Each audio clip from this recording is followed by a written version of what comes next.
বন্ধুরা, আপনারা যদি কলকাতা নাইট রাইডার্সের একজন জাবরা ফ্যান হয়ে থাকেন তাহলে মন থেকে ভিডিওটিতে একটি লাইক অবশ্যই করবেন। 2025-এর আইপিএল মরশুমে আরেকটি হতাশাজনক পারফরমেন্সের সম্মুখীন হয়েছে শাহরুখের কলকাতা নাইট রাইডার্স। দলে বড় বড় নাম থাকা সত্ত্বেও তারা প্লে অফের বাইরে থেকে মরশুম শেষ করেছে। এমন হতাশাজনক পারফরমেন্সের পর দল থেকে বাদ পড়ছেন এই 6 তারকা খেলোয়াড়, যাদেরকে আর ধরে রাখতে চাইছে না কেকেআর ম্যানেজমেন্ট। কারা হলেন এই 6 খেলোয়াড় বিস্তারিত জানাবো বন্ধুরা। তার আগে ভিডিওটি পুরো দেখার আবেদন রইল এবং চ্যানেলে নতুন এসে থাকলে চ্যানেলটিকে সাবস্ক্রাইব করবেন। 2025-এর আইপিএল মরশুম আরেকটি হতাশাজনক পারফরমেন্সের সম্মুখীন হতে হয়েছে কেকেআরকে। দলে বড় বড় নাম থাকা সত্ত্বেও তারা প্লে অফের বাইরে থেকে এবারের মরশুম শেষ করেছে। ডিফেন্ডিং চ্যাম্পিয়ন হিসেবে কেকেআরের এই ব্যর্থতা এবং মাঠে আগ্রাসন ও আবেগের অভাব সমর্থকদের হতাশ করেছে।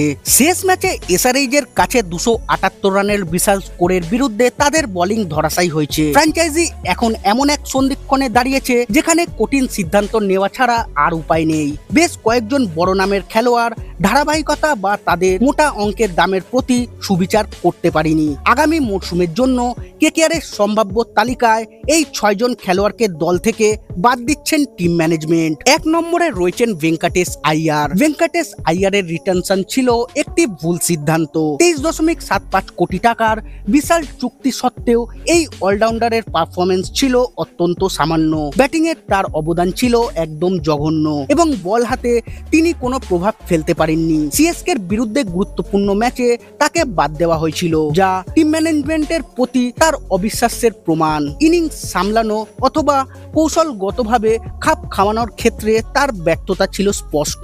এই দামে কেকেআর একজন ম্যাচ উইনারের পরিবর্তে একজন যাত্রী পেয়েছে। 2 নম্বরে রয়েছেন কুইন্টন ডিকক। কুইন্টন ডিককের 2025 মরশুম ছিল সংক্ষিপ্ত এবং হতাশাজনক। আরআরের বিরুদ্ধে 97 রানের ইনিংস ছাড়া তার ব্যাটিং ছিল অসঙ্গত।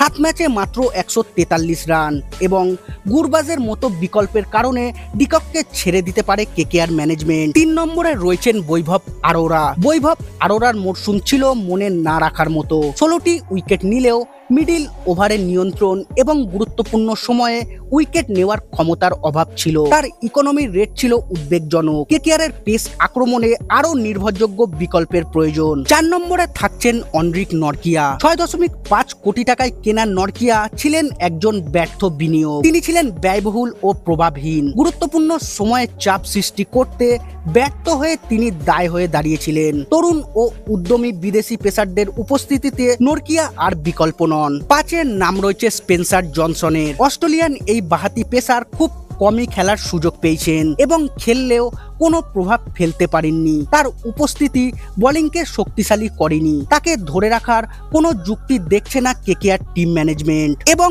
একদম শেষে রয়েছেন মঈন আলী। বিদেশি এই খেলোয়াড় মঈন আলী কেকেআরের জন্য একটি ব্যর্থ বিনিয়োগ। বল হাতে মাঝারি পারফরমেন্স সত্ত্বেও এই ইংলিশম্যান তার সেরা সময় পেরিয়ে গেছেন। আগামী মরশুমে শক্তিশালী চ্যালেঞ্জ গড়তে কেকেআরকে আরো উন্নত বিকল্প বেছে নিতে হবে।